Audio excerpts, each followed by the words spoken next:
This is What If I Told You, the event psychology video podcast for event professionals, in which Victoria Mady, event consultant and host, talks with the world's top minds in behavioral science, neuroscience, and psychology on how to transform events using insights about human behavior and mind. Hello, I'm Victoria Mady, and this is What If I Told You, the event psychology podcast, video podcast, where I talk all things event psychology, that is how to apply brain science insights in events. And today I'm meeting with Gonzalo Lopez, a senior consultant at BVA Nudge Consulting UK. A native of Chile, Gonzalo's background is in psychology. He started his career as a business psychologist in Chilean banking industry, specialising in several senior talent management programs. In 2017, he completed a master's degree in organizational psychology at UCL, specialising in deliberate and indirect self-persuasion techniques. This topic led him to work with Richard Chataway on Communication Science Group as a behavioral consultant and joined the Association for Business Psychology as a volunteer member in charge of its annual conference. Currently, he works, as I said, as a senior consultant at BVA Nudge Consulting UK, delivering applied behavioral science on multiple industries, including financial institutions and customer service. Welcome, Gonzalo. Thank you so much, Victoria. Thank you for joining. Today's chat is special because, as I said, Gonzalo not only is the behavioral science expert, but also the organizer of the online event who used this knowledge of behavioral science to apply it to the event and make it more memorable and engaging. Pure event psychology in action, This is very exciting. And naturally, I've got tons of questions. So let's start from the very beginning. Can you tell more about what the event was about, who the audience was, and what you hoped to achieve with applying behavioral science to it? Yes, I'll step back a few bits on the story just to let everyone know that, this event was for the ABP, Association for Business Psychology, which is an association in the UK that represents business organizational psychologists that grouped up to kind of like have their voice heard in regarding psychology and work in general. And I got in touch with them when I was doing my master's.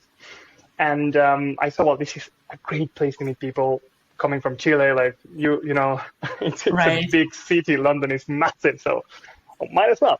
And they are a lovely group of people.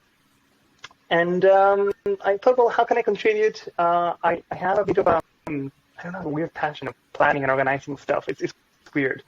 I love my solidly built Excel with tasks and stuff. So naturally, they said, well, look, we have this massive conference. They invited me in the first year that I was part of it. I loved it. And then I contributed a bit second year, and they said, well, why don't you run it? So that's what I did for 2 years, 2019 and 2020, with a team of like around 10 people each year. So the annual conference is like the biggest event the ADP has every year. And up until last year, it will merge roughly 5 days of face-to-face conference. So around, I think, 20 unique presenters plus 5 keynote speakers.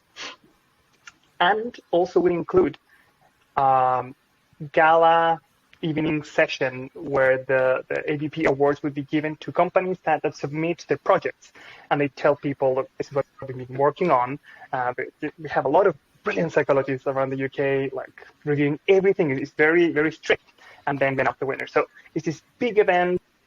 Everyone is waiting for that, specifically for the dinner and the drinks after that on Thursday night, where like all the tiredness of all the teams that have been working for a year in this get to then lose a bit, and then you regret it on Friday morning when you still have to deliver the conference. But that's part of the fun. Yes. So that's kind of the context of where I landed organizing the conference. Yeah. Mm-hmm. Mm-hmm. So when you decided to apply behavioral science solutions to it, so what was your decision-making process about it? And actually I'm wondering, how did your team react to the idea of using behavioral science when planning an event? So the 2019, actually, the team, we decided that as a topic for that year's conference, we wanted to do behavioral science meets business psychology, and bring like a group of fun, keynote speakers. Rory Sutherland was there, like really good names, and go wide, right? But that year, 2019, the whole team was learning how to deliver a full conference, 5 days.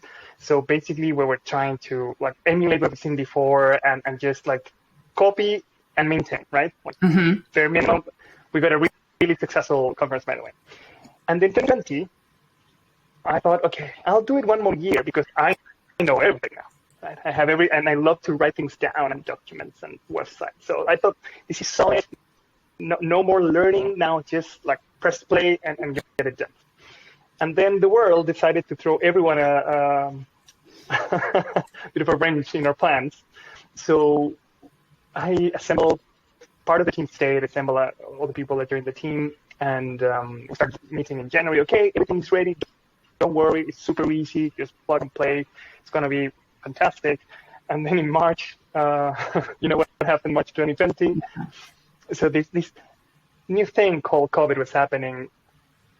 And we still were debating in April, like, maybe by the way, we started thinking, in October, there's no more COVID, so we can do the conference face-to-face. Yeah, we should do the conference face-to-face. We should definitely keep doing it like that. It's going to be super easy. Little did we know that we're still with COVID. So in that context, we realized, well, it's like we've wasted 3 or 4 months. We have a few, like 6 months to go. We need to make a massive left turn. We need to change everything. We need to go online. And that was a massive debate for a month with the team, the board, everyone involved. And at that point, we decided, look, let's not bet on things being all good in October 2020. Let's go online. Which meant we need to rethink everything. Literally everything we knew, you throw the manual, throw it out of the window, and start from scratch.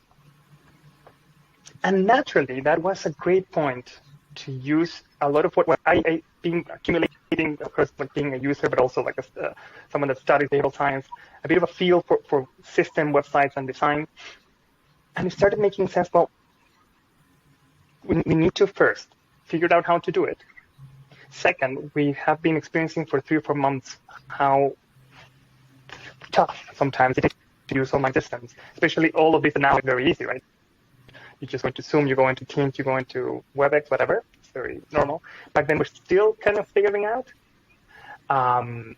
So I decided that, look, if this is tough for people, we need to make it easy. And in that process of trying to find a provider for doing an online conference, we realized that there were so many, but all we hear is massive price tags or horrible experiences of entire conferences crashing. So the one thing I didn't want to have to deal with is a whole thing failing and the stress that can put on everyone. So all these things happen at the same time. It's like, okay, maybe we should do things easy. Luckily, I've been now working specifically at BVA Nudge Consulting and doing this for a living. So we just started connecting, and especially the most important part that I think made behavioral science a natural fit is that no one had answers. We certainly didn't have answers. I didn't have answers as the dean of the conference. How do we do it? I don't know. Should we do it face-to-face or online? Online, but how much do we charge? I don't know. Should it be a whole full day of sessions? I don't know. And that's when, why don't we go back to behavioral science principles and see where they lead us? Okay, so can you talk more about the 3 guiding behavioral science principles that you used to design the event? Yeah, perfect. So when we were in the situation of not having answers, as I said, we decided, okay, let's go back to behavioral science. Let's see what we can learn from there.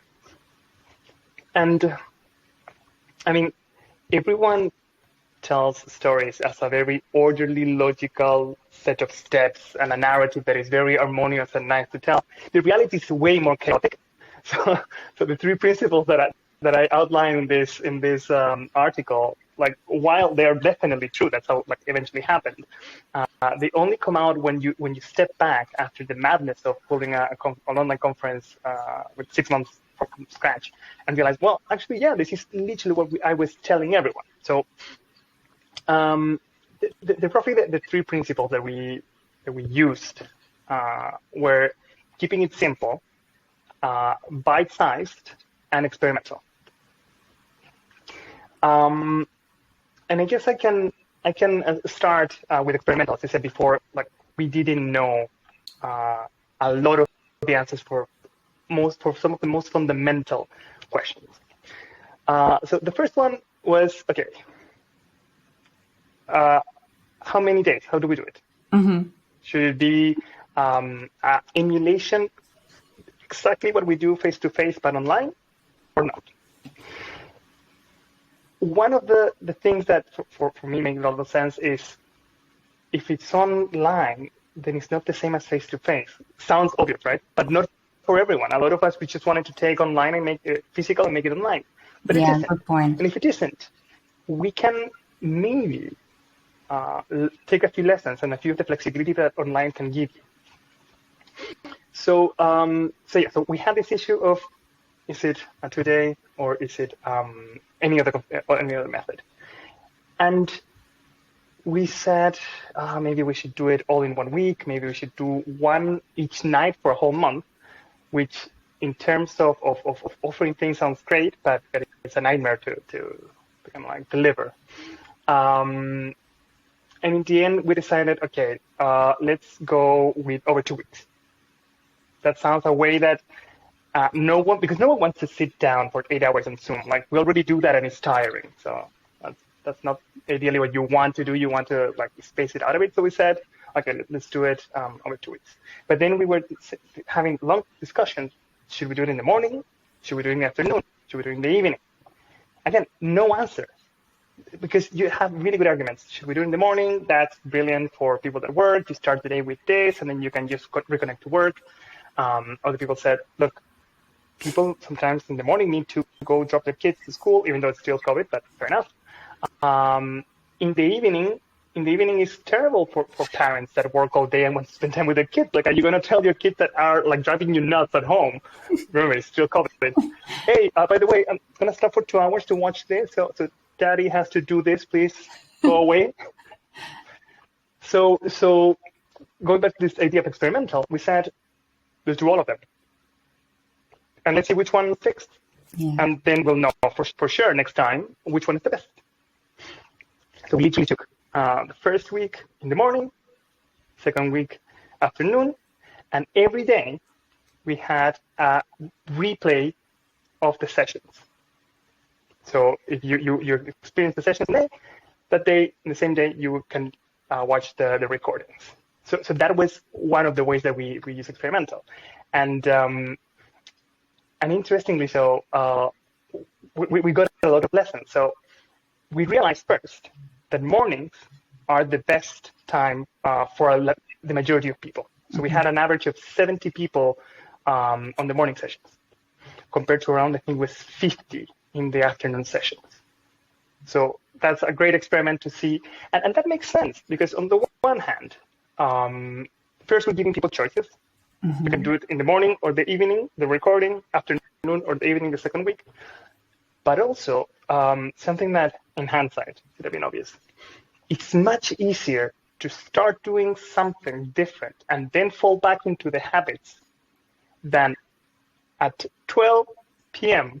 on a Tuesday, pull yourself out of work thinking that you can relax and go listen to 4 hours or 3 hours of conference. Like, that's ridiculous. I don't know why we thought that was a good idea. Right. But it's just not how it works, because you're going to be always in work mode and answering emails. Whereas it's easier for you to start fresh and connect to this? So that's one of the questions that we figured out. And the other one is, I think, very important for everyone. Like, well, how much? Right. So I wanted to come back to one of the principles, which is bite-sized, or as you put it in your article, don't pull all eggs in one basket, right? Yeah. So your website went down during the event, right? And you describe how by keeping the event bite-sized, you minimize the impact of the crash and all the other technical issues, right? Can you tell more about that? Yes. So we, by deciding this idea of going over 2 weeks rather than just 1 or 2 days, we realized first, people, as I said before, people don't want to sit for 8 hours. It's tough. I know, like, Ogilvy with their nudge talk, they do it. It's still tiring. Like, I've joined a couple of times. It's great, but I can't pay attention to everything. So we said, okay, bite-sized means we need to avoid Zoom fatigue, because by then, probably already we're like that. We need to give time for things to be digested. Like, if anyone has ever binge watched a show on Netflix in a lazy Saturday or Sunday, it's great, but then, like, you remember nothing, just like a bits here and there, right? It's impossible to remember everything. Whereas if I can give you 1 hour and then you have the rest of your day, something will stick. And we know how the brain works in consolidating memories. You need to sleep on it. That's why cramming for test works for the test, but then you don't retain anything. Whereas if you study a bit every day, that turns into long-term memory. So we said, okay, bite-sized, another great argument. Bite-sized meant that people can, like, the content works around people's schedule, right? So you in the morning, afternoon, you have the recordings. And the key one that I think we planned it a bit, but also ended up happening, is the ruining issues with tech. We heard so many stories of a conference that is 2 days and they use, I'm going to censor myself to know any providers or the companies that they use this system and the thing crashed for 4 hours, right? If your conference is 2 days, 4 hours is 25% of the conference, so people frustrated sitting in front of the computer, paid whatever the amount they paid, and it's not working. It's a terrible experience.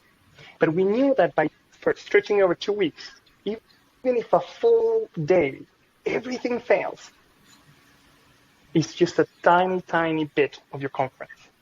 And also, you have time to fix it. So what happened to us was literally on the last Friday. I think it was the last Friday or no, the first Friday. Actually it was the last Friday, sorry. The website that we were using, which was an internally designed website, crashed. There was an issue with the IP and the blah, blah, blah, it just crashed, which meant that people couldn't get into the website to find the link. Now, we had a few plans, right? So we knew that we could, we already decided, again, knowing behavioral science and human behavior, we humans don't read. We don't follow complex instructions. When you want to join anything, you are distracted, you probably forgot, in a hurry, and you just want to get what you want now. It's like the like fast food. I want my burger now. So what we're doing is everyone that joined the conference, they will receive an email, said, in 10 minutes, here's the session, here's the link, that's it. Don't go to the website, you don't need to. So that helped us a bit. But because there was one session that got like this issue, we could tell everyone, don't worry, because we also do the replay every night. Right. Actually, that was one of my questions, replays. It's like, to replay or not to replay? One of the biggest debates in the events industry, among the events community. In 99%, when people know that the replay is available, they would register, they would not attend, then they would save the replay to never watch it again. So how did you get around it, and why you chose what you chose to do with replays? Okay, so this is again a bit of exactly what you said, and touches upon like basic behavioral science principles. But I think when it comes to knowledge, we all are a bit of hoarders. We just want to keep more of the things that might be useful. So, I heard about this book, I'm going to buy it, and there it goes. And, I saw this like brilliant YouTube video, I'm going to save the link. And nothing happens, but in case you ever need them, they're with you. So, I knew that. I already been through this, like going to a conference, knowing that all the recordings are there, like all the sessions that I missed because I have to pick a session. It's like, okay, I'll watch them. I never do. So when we're thinking about recordings, first it was a solution to the experiential aspect of, I don't know when to play these things, but let's give people 2 chances per day to do this. And also, the recordings gives us this screw up as well. But because we know we hoard, we try to use the principle of one step at a time, as we call it in BVA, which is just like, don't throw everything in front of me because I get overwhelmed. If you send me a link with 20 videos to watch, which one I watch, I don't know. Like that's not part of choice. That's the concept of too many choices. I end up choosing none. And scarcity, the idea that is for a limited time. So what we said to everyone is, hey, every day there's 2 sessions. Every night you can watch the replay, but only that night. Mm-hmm. So how that helps you? First, it pushes you away of the hoarding principle of I'll do it later. Also the laziness like that. I'll do it later. Like Gonzalo of the future will figure it out. He will be smart enough to watch the videos. So it's his problem, not mine. So we do that. But also, I help you plan. I have 2 choices. Which one I choose? 2 times to watch it. Which one I want to use? And that gave also the flexibility to a lot of people that could not join with the timings that we gave during the workday. It's tough for a lot of people to just say, I'm going to stop for 2 or 3 hours in a busy workday. So that gave those people the chance to join then in the evening, and for those that missed it, also to join. And it was quite impressive that we had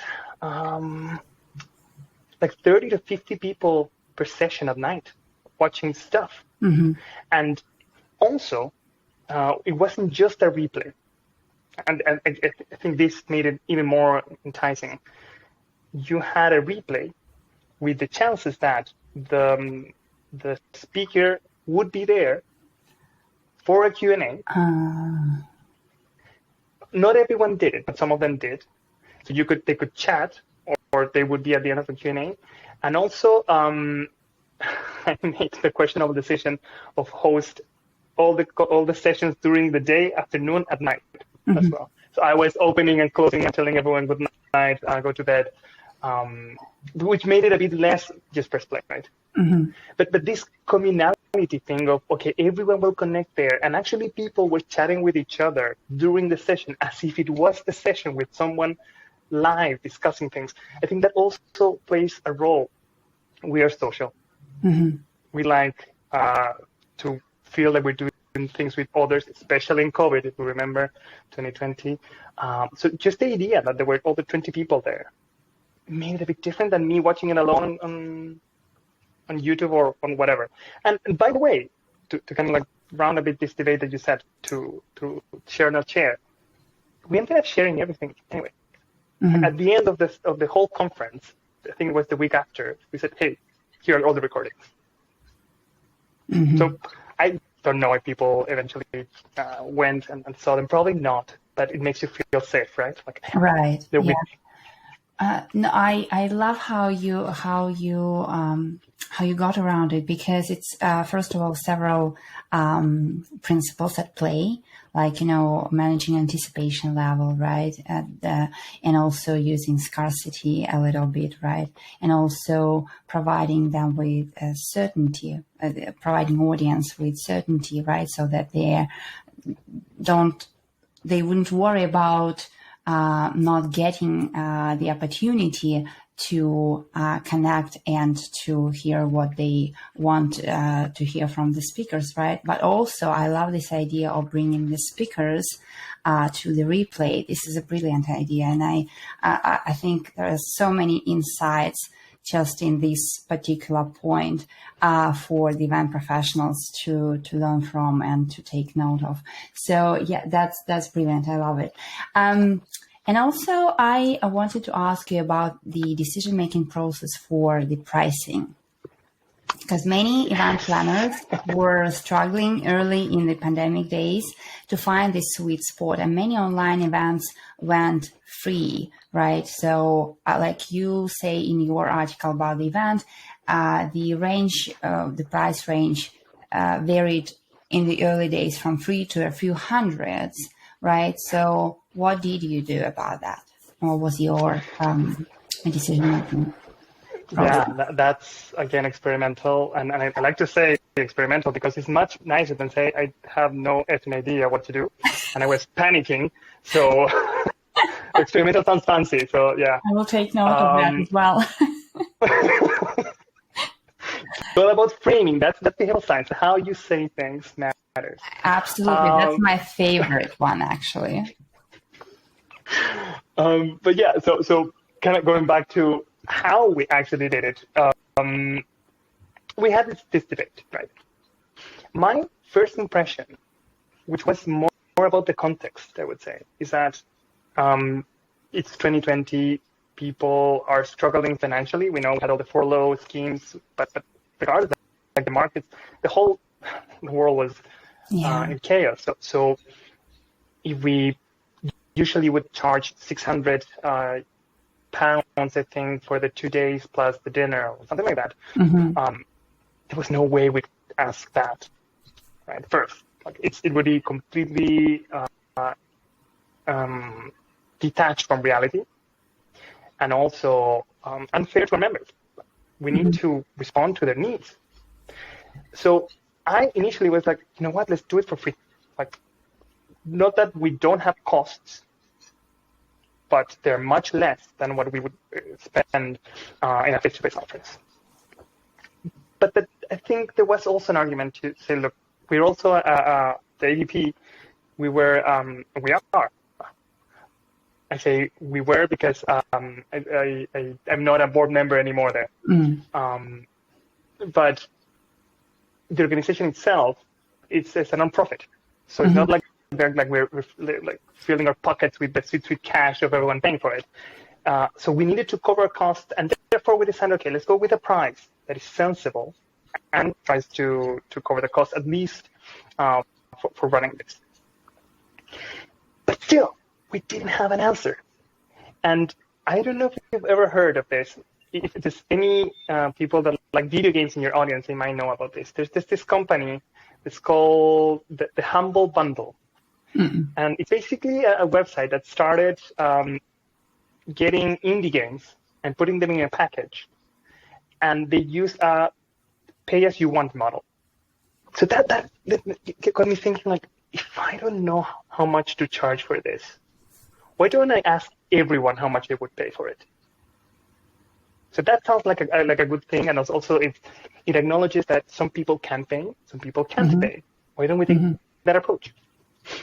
But then, here's an important principle of behavior science is anchoring.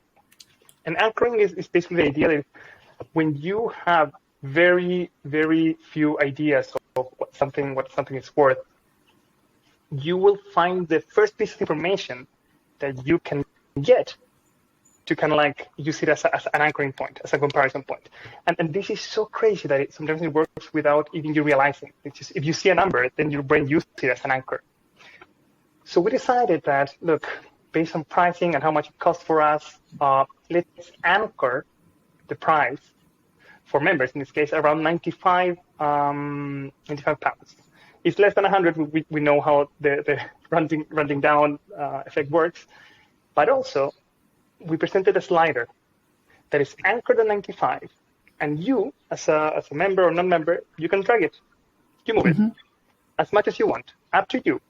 from 95 to £1 or 150. I think if you when 150 a box would appear, so like, do you want to pay more? And if you're feeling generous, only one person did. But in that way, we gave people the opportunity to decide how much to pay. We, as I said, initially we thought about going to £0, but £1 paying a bit generates a bit of commitment, right? Right. Even if you pay a bit, then it's not free. Okay, I might give a bit more attention, right? Because I have to do something. That's at an the same interesting time. point. Mm-hmm. Sorry, one thing, like at the same time. Have you ever heard the phrase "It's not a bug, it's a feature"? No. It's a phrase that programmers use a lot when something that breaks. It's like, oh no, that's how we planned it. So initially, I wanted Slider to go to free, but there was an issue technically that it couldn't go to free. So it's like, it goes to £1. Well, actually, that works much better. So it's not a bug, it's a feature. Mm-hmm. And it did. That's very interesting about paying even just $1, £1, right? That makes people feel different. So I just want to reiterate, so that free, it might work in some cases, but in most cases, even paying just a little bit will generate that commitment and will make people show up, or more likely to show up, let's say, right? In the early days, when the pandemic started and everybody, switched to online, I remember writing an article on my website about anchoring, and I could find only one example, maybe one or two examples, how people from the industry did it at that time. And I'm going to update it and, include this event as well, because I think probably not in every it won't work for every event, but in many cases, given this control over to people, to the audience, may work really well, right? Because they feel like they're in control. That is kind of that adjusts to their particular situation. If I can pay more, I will pay, or if I decide to pay less for some reason, I will pay less, but at least I have this control over the pricing, right? That's really interesting thing to do. And looking back, what other behavioral science principles would you consider essential for creating better event experience? So this one of the three that to me was, I think, one of the most important, and I would say is the thing that we sell every day at BVA Nudge Consulting. It's make it easy. And we forget this so much. Just make it easy. Don't overcomplicate things. If you want people to connect, right, to your conference, they need to go to the website. Must be a button that is the size of the screen for logging in, not like that. You need to go to the menu and drop down, and then they need to find the details of what's happening now. Massive, there, front and center. I already forgot the conference started. I'm in a hurry and trying to get in. Don't make me jump to like every hoop in the world to try to get in, right? So everything we need to think, make it easy, and that's why we need to put ourselves as the attendee, as the delegate, and okay, what would I want? I don't remember my login details and everything. So what we did, for example, we didn't want to bother people remembering their login details for when they went there. So if you were already registered, we would send you a link with the Zoom link and the password for that session. So we reduce the amount of people passing passwords back and forth. So we take the risk that more people could connect that haven't paid, but I think it never happened. But I gave you the choice that, I know you're in a hurry. You can connect. Easy peasy, just go into your email, right? As I said, the website, we and I was managing this a bit in the background. Every time you logged in, there was one big block that said, this is what's happening now. Here's the link, here's the code. Here's the link, here's the code. This is what's coming next. Link, code, link, code. there's a lot of other websites and pages inside that you can go, but make it easy, make it simple. And the other one that I think now, especially on online events, is make it social. Mm-hmm. That's something that we tried, but honestly, I privileged getting the tech running than perfecting the social aspect. But yeah, let's make it social. I think that's the one big loss of online events, that you can't bump into someone when you're getting a coffee or getting a donut or getting drinks at night if there's on a longer event. And I think that there's ways of making it social. I think that now, more than ever, after 2 years, it's really good tools that you can go basic. If you have a group of people, split them up in rooms of 3 or 4 or 5. I think 4 is kind of like the nice number, so everyone can speak. Mm-hmm. I would say simple and social. Mm-hmm. So would you say that would be the one behavioral science insight that event professionals should apply immediately? Make it easier and make it social. I would say, look, make it easy is for life. I cannot agree more. One of my first presentation early again in the pandemic during the online event was about event psychology, and I actually highlighted make it simple like several times, and I made it one of the biggest part of the presentation, trying to explain again how important it is to make things easy for people if you want them to act on something, right? Okay, and so I've got a couple more questions for you. What would you recommend to read to those who are outside of behavioral science field? I actually was thinking that this could come up, so I put some props next to me. So I have this one first. Right. The Power of Habit. Mm-hmm. This is a great book. It's very well written. It has enough stories and anecdotes, but it gives you a good taste of how this psychology and habits and cues and showing things when they have to be shown works. So I think it's just a fun book to read. And my other plug is this one, The Behavioral Business by Richard. Yeah. My favorite, one of my favorite books. Yeah, what else can I say? It's a great book. And if anyone needs a third, another one from Rory. Another one of my favorites. See, behavioral science, you always give 3 choices. That's kind of like the right number, right? I'm going to put it in the middle so people... 3 is the right choice. Is the right number. All right. And so my last question is, because the podcast title is What If I Told You, can you complete this sentence with any one takeaway from our conversation? What if I told you? What if I told you you can BS your way through a conference? And BS is behavioral science. Right. Great. Thank you so much, Gonzalo. Thank you for all the insights and for describing your event in such a detail. I encourage everyone to actually go and check the article Gonzalo wrote about the event and all the other posts and connect with him on LinkedIn. Thank you for tuning in to What If I Told You, the Event Psychology podcast. For more event psychology insights and for this episode recap, I invite you to join the Event Psychology Club. Remember, experiences take place in people's minds. Until next time, bye-bye.